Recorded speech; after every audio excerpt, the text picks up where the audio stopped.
Le Petit Prince, chapitre 14. La cinquième planète était très curieuse. C'était la plus petite de toutes. Il y avait là juste assez de place pour loger un réverbère et un allumeur de réverbère.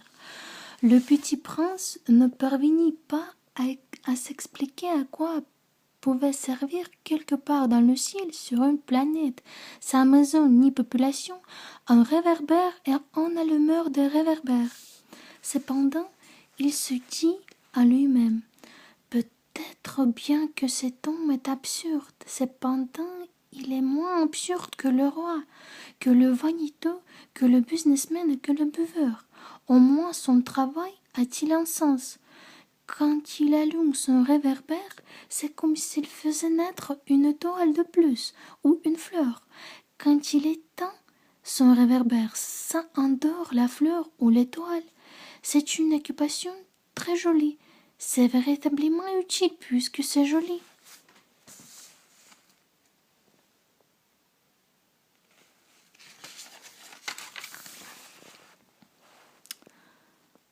Lorsqu'il aborda la planète, il salua respectueusement l'allumeur.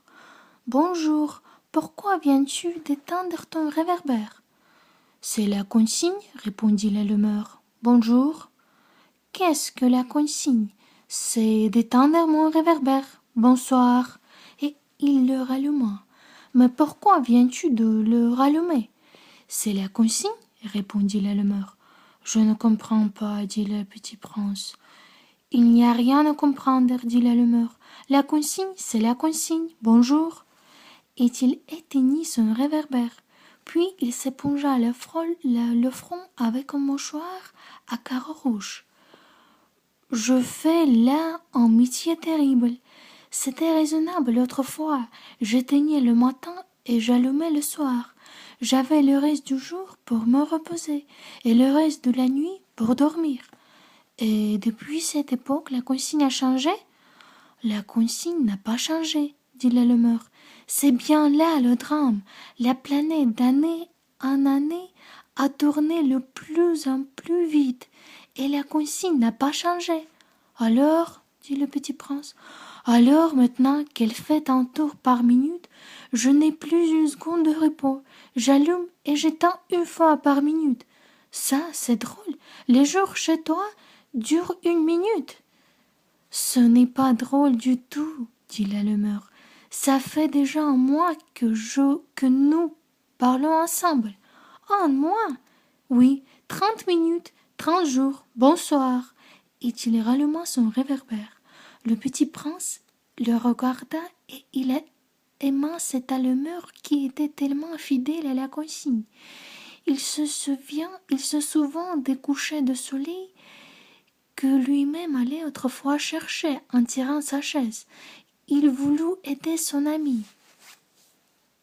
Tu sais, je connais un moyen de te reposer quand tu voudras. Je veux toujours, dit l'allumeur, car on peut être à la fois fidèle et paresseux. Le petit prince poursuivit. Ta planète est tellement petite que tu en fais le tour en 3 enjambées. Tu n'as qu'à marcher assez lentement pour rester toujours au soleil. Quand tu voudras te reposer, tu marcheras, et le jour durera aussi longtemps que tu voudras. Ça ne m'avance pas à grand-chose, dit l'allumeur. Ce que j'aime dans la vie, c'est dormir. Ce n'est pas de chance, dit le petit prince. Ce n'est pas de chance, dit l'allumeur. Bonjour. Et il éteignit son réverbère. Celui-là, se dit le petit prince, tandis qu'il poursuivait plus loin son voyage, celui-là serait méprisé par tous les autres, par le roi, par le vaniteux, par le buveur, par le businessman. Cependant, c'est le seul qui ne me paraisse pas ridicule. C'est peut-être parce qu'il s'occupe d'autre chose que de soi-même. Il eut un soupir de regret et se dit encore, celui-là est le seul dont j'eusse pu faire mon ami. Mais sa planète est vraiment trop petite. Il n'y a pas de place pour deux. Ce que le petit prince n'osait pas s'avouer, c'est qu'il regrettait cette planète bénie à cause surtout des 1440 couchers de soleil par 24 heures. Et c'est tout.